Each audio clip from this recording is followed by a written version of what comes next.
성경 말씀 사도행전 1장 1절부터 8절 말씀입니다. 3절 말씀만 봉독하겠습니다. 해 받으신 후에 또한 저희에게 확실한 많은 증거로 친히 사심을 나타내사 40일 동안 저희에게 보이시며 하나님 나라의 일을 말씀하시니라. 이 본문 말씀을 가지고 예수 부활 이후 40일이라는 이런 제목으로 잠깐 말씀을 나누겠습니다. 예수님이 부활하신 후 지상에 40일 동안 계셨습니다. 부활하신 후 1박 2일도 아니고 한 일주일 정도 계신 것도 아니고 40일 동안 계셨습니다. 40일은 한 달하고도 10일입니다. 긴 기간이지요. 성경에 40일이란 기간이 많이 나옵니다. 40일 동안 노아 홍수가 있었고 모세가 시내산에서 10계명을 받은 기간이 40일이고 멸망에 처한 니느웨에게 40일이라는 이 기간을 주셨고 예수님의 40일 금식기도가 있으셨고 그리고 부활 이후 40일간 신방이 있으셨습니다. 그러니까 이 40일은 그 준비가 필요한 기간이고 또 세상을 새롭게 시작하는 기간이고 하나님 백성이 살아야 할 율법을 받는 기간이었고 사역을 위해 기도하시며 인류 구원을 할 수 있는 능력을 보여주신 그런 기간이었다라고 생각이 됩니다. 그러면 이 본문에 나와 있는 예수님이 부활 이후 40일은 어떤 기간이었을까요? 예수님이 부활하신 후 40일 동안 세상에 계시면서 무엇을 하셨습니까? 첫 번째는 예수님께서 40일 동안 사랑하는 자들을 신방하셨다는 것입니다. 이 본문 3절에 보면 해 받으신 후에 또한 저희에게 확실한 많은 증거로 친히 사심을 나타내사 40일 동안 그들에게 보이시며 라고 말씀합니다. 해 받으신 후에는 십자가에서 고난받으신 것을 말씀합니다. 예수님이 해 받으시고 이 40일 동안 계시면서 확실한 많은 증거로 친히 사심을 나타내 보이셨다는 것입니다. 저는 이 기간을 주님의 신방이라고 생각을 합니다. 교회에서도 이때부터 신방이 시작되지 않았나 그런 생각이 듭니다. 주님은 40일 동안 사랑하시는 자들을 신방을 통해서 다시 사심을 보여주셨습니다. 예수님은 40일 동안 제자들에게 한 번만 신방하신 것이 아닙니다. 예수님은 부활의 증인들을 통해서 부활을 믿지 않고 있는 자들에게 부활의 소식을 전해주게 하셨고 또 주님이 직접 찾아가셔서 부활을 확인시켜 주시기도 하셨습니다. 예수님 자신이 다시 부활하심을 그토록 반복적으로 전해주신 이유가 무엇일까요? 우리는 제자들에게서 이상한 점을 발견할 수 있습니다. 그들이 다시 이전 생활로 점점 기울고 있었다는 겁니다. 예를 들면 제자들이 예수님의 부활을 알고도 바다로 고기 잡으러 갔습니다. 제자들이 부활하신 예수님을 알았습니다. 그런데 제자들은 예수님이 고난받으시기 전과 다르다는 느낌을 가졌던 것 같습니다. 즉 예수님이 부활하셨다는 것을 알고도 바다로 고기를 잡으러 가지 않습니까? 이전에는 제자들이 항상 예수님을 따라다니고 있었지요. 예수님 곁에 제자들이 있었습니다. 예수님을 뵈려면 뵐 수가 있었습니다. 그런데 예수님이 죽으시고 부활하신 이유는 보이셨다가 안 보이시고 또 안 보이셨다가 보이시고 그래서 제자들은 이 일이 무엇인지 종잡을 수가 없었다는 것이죠. 그래서 수일 동안 예수님이 안 보이시고 또 어디 계신지 모르겠다 하니까 베드로가 바다로 고기나 잡으러 가자 한 것 같습니다. 제자들에게 멘붕이 온 거죠. 멘붕은 그 멘탈과 붕귀를 줄임말입니다. 멘탈은 생각이나 판단하는 정신세계를 말하는 거고 이 붕은 붕귀, 그러니까 멘붕이 온 거예요. 부활하신 예수님이 이전과는 다르시다는 거예요. 이전에는 말씀도 가르치시고 병자도 고치시고 또 표적도 행하시고 하셨지요. 그런데 이제는 그런 모습이 안 보이는 겁니다. 같이 계속 함께 계시지도 않고 금방 보이셨다가 또 안 보이시고 그러시는 것이죠. 그래서 제자들도 어떻게 해야 할지 아마 답답해 한 것 같습니다. 그래서 베드로가 요한복음 21장 3절에 보면 시몬 베드로가 나는 물고기 잡으러 가노라 하니 그들이 우리도 함께 가겠다 하고 나가서 배에 올랐으나 그날 밤에 아무것도 잡지 못하였더니 예수님이 제자들이 숨어있는 곳에도 찾아오셨고 또 밤에 고기 잡는 곳에도 오셔서 나타내 주십니다. 즉 예수님은 제자들에게 주님이 부활하신 것을 확실하게 심어주시기 위해서 계속 이 40일 동안 신방을 하신 겁니다. 예수님의 이 부활의 중요성은 달리 기쁜 소식이 아닙니다. 먼저는 예수님은 우리의 범죄함을 위해 내어줌이 되고 우리로 의롭다 하심을 위해 살아나신 사건이라는 겁니다. 예수님이 우리의 모든 문제를 해결하시고 부활하셨다는 겁니다. 그리고 로마서 1장 4절에 보면 예수님이 부활하심으로 능력으로 하나님의 아들로 인정되셨다라고 말씀하고 있습니다. 이뿐만이 아니라 예수님이 우리에게 부활의 소망을 주셨습니다. 즉 우리에게 의인의 삶의 길을 보여주신 겁니다. 주님 부활에는 이런 메시지가 담겨 있다는 것이죠.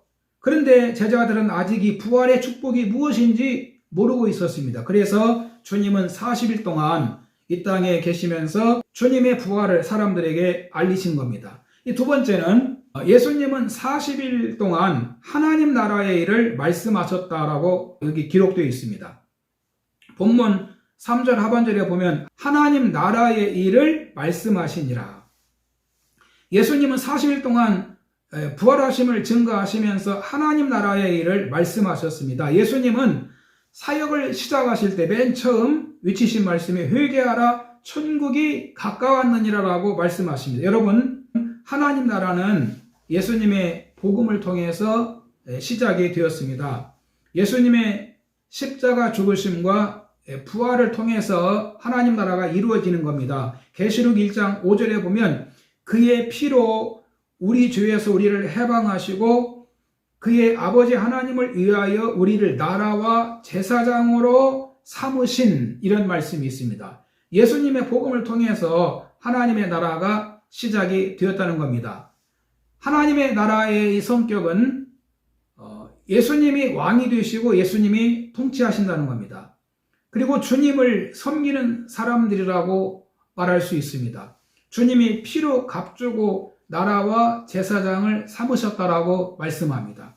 그래서 하나님 나라는 어떤 상상이나 가상의 세계가 아닙니다. 막연한 이상의 세계를 말하는 것도 아닙니다. 예수님을 구주로 믿고 하나님 섬기는 신앙 공동체입니다. 이 하나님 나라는 예수님 초림으로부터 시작되었고 그리고 하나님 나라는 점진적으로 확장이 되어가고 있고 주님이 다시 오실 때 확실하게 드러난다는 것입니다. 하늘과 하나님의 나라는 예수님 자신이 세상에 오시기 전에 계셨던 곳입니다. 그래서 예수님은 이 세상에 오셔서 죄인들을 구원하여 다시 하나님 나라의 백성이 되게 하시는 일을 하셨다는 겁니다.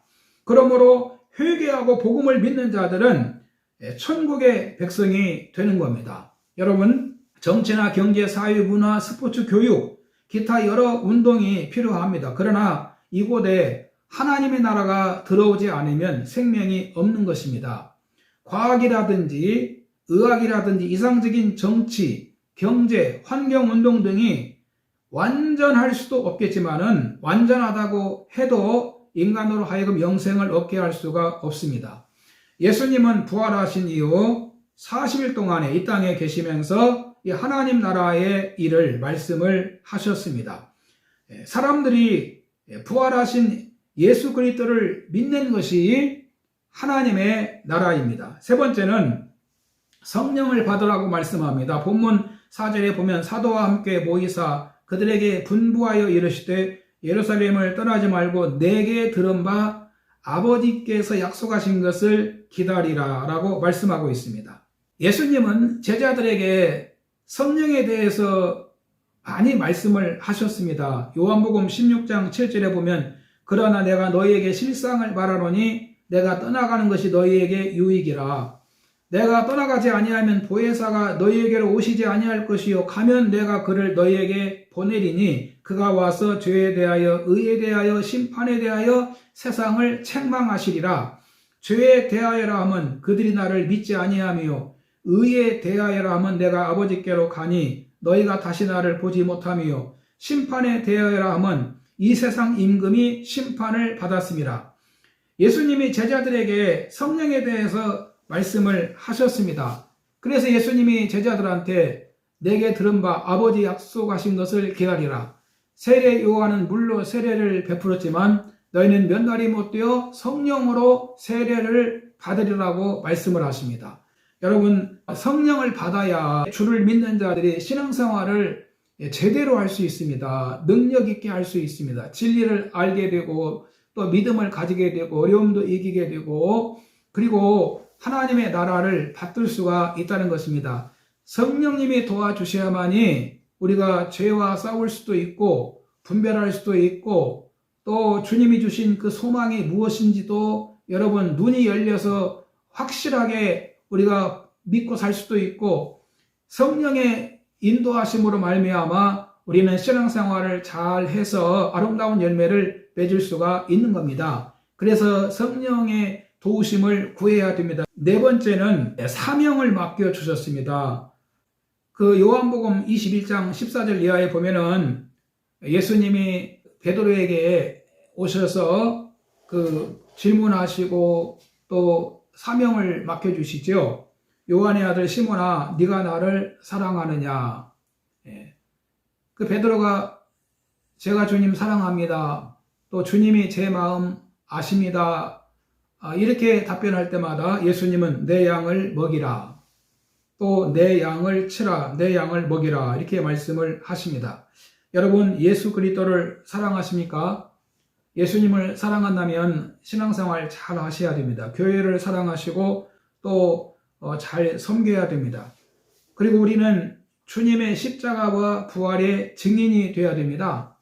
증인이란 말은 호수에 돌을 던지면 물이 원을 그리면서 사방으로 퍼져나가는 것과 같은 겁니다. 이런 식으로 복음의 증인이 되어야 한다는 것입니다. 결론입니다. 여러분 회개하고 주님을 믿어야 구원을 받습니다. 사도행전 3장에 보면 나면서 안진뱅이 된 자가 있습니다. 은과 금은 내게 없어도 내게 있는 것을 내게 주느니 곧 나사렛 예수 이름으로 일어나라 할 때 그 안진뱅이가 일어납니다. 사람들이 기적을 보고 베드로와 요한에게 몰려듭니다. 베드로가 뭐라고 얘기합니까? 왜 우리를 주목합니까?